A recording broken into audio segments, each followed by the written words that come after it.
So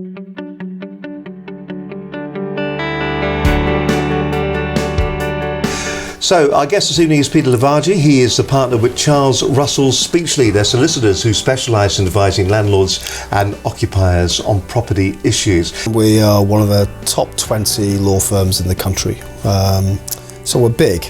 Solicitors are now highly specialist. Most big firms, the solicitors within those firms are specialist solicitors. Specialisation, strangely, by itself can make things cheaper, strangely, because in a way the charges may go up because you are specialist and you can demand a higher price. However, because we're specialist, we get to the actual answer far quicker. Now the average length of a commercial lease is 5 years.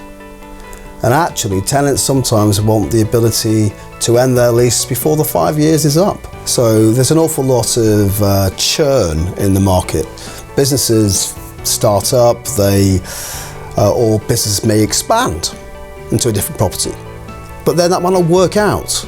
And there isn't the confidence per se to say, I'm going to take a 10-year position there or 20-year position there. It's more about, well, let's see how it goes.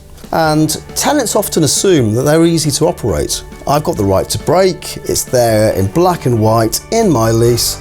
This is what it says, this is what I can do. The point is that those the things like the Unfair Contract Terms Act has limited application to business. If you're taking advice about your lease and you end up in that situation, and your solicitor hasn't properly advised you, that's a negligence case.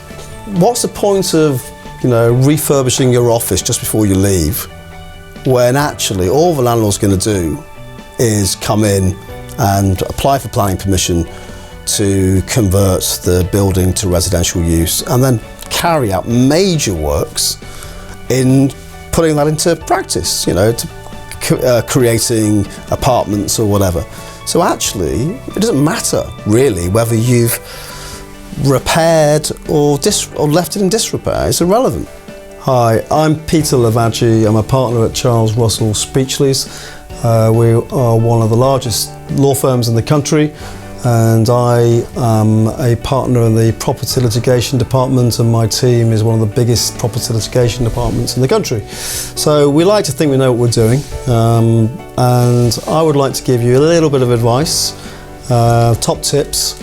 Those top tips, I was going to abbreviate them, will be as follows. Firstly, break clauses. Well, when you're taking a new lease, be really, really careful. If you have a break clause and you need to rely upon that break clause, that it's going to work, because they often don't. They don't because of small technical issues, and it's very, very easy to get wrong. So make sure your break clause is properly drafted and it actually works. Another point is where you're a landlord. Those landlords, small landlords, big landlords out there, if you have a tenant, a retail tenant that might be facing solvency issues, act quickly, get in quickly. You might want to consider forfeiture, you might want to consider sending in an enforcement agent to exercise what is now called commercial rent arrears recovery. So get in quickly, and that's absolutely essential. I think the final point is this whole business of interest rate hedging products and other types of financial instrument that a bank may have sold to a small business, and that probably includes every propco, every property company just about in the country, if not every, certainly a large majority of them.